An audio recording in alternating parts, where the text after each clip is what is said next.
Magandang buhay mga kawaw, mag-unbox po tayo ngayon ng aking in-order na Red Indian exterior. Panghuli po ito, pinakamaganda sa lahat kong na-order ito. Tingnan mo laki ng lalagyan, oh. Galing sa Red Indian Cebu pa ito, Visayas. Tingnan natin, wala tayong tripod. Ano natin kung legit nga ba ito. Papakabit ko na kayo, kaya kailangan ko siyang i-unbox. Maganit itong ano. Kailangan ko ng cutter dito. Gamitan po natin ang cutter, mas mabilis ang konti. Yan, tinama pa.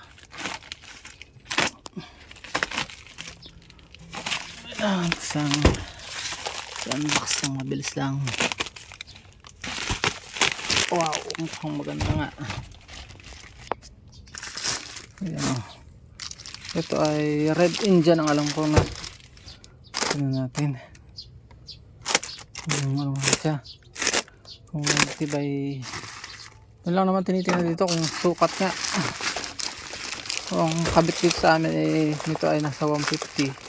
Yung max grip ko na bili ko dati, naku po, magugulat ka.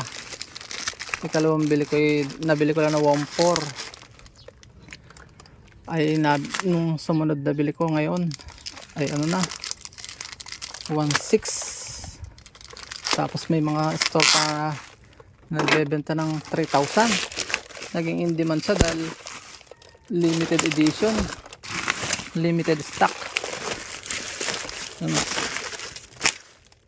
tingnan natin kung ito ay ano nga, 90 by 90. Yan, tinama pa.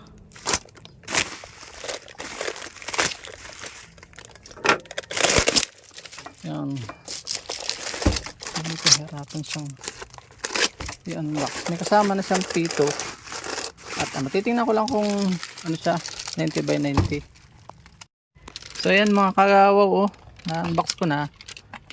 Pero wala pala siyang pito. Hindi katulad doon pa. Kaya pala mura. 1.3 lang. Sasama mo ng pito, ganun din. 1.5. So may magganto para wag magano. So 90, ano nga siya? 90 by 17 nga siya. So hindi naman tayo na loko. So ikakabit ko na muna po ito ngayon. Okay na rin. Kaya lang parang i-verify ko nga kung ano. Ang ganda ng tatak, oh. Kung siya nga ay may pito. Yan na siya. So highly recommend ko na rin to. Ganda, oh. Red Indian. Subukan natin. Maiba naman. Mas maliliit yung spike niya kumpara dun sa max grip. Pero parang maganda din naman to. Tubeless to eh. Tingnan tubeless nga. Tubeless ka nga ba? Yan, o, tubeless nga, tubeless. Maraming salamat, paalam, and God bless. Ito po ay Red Indian. So yan, God bless po.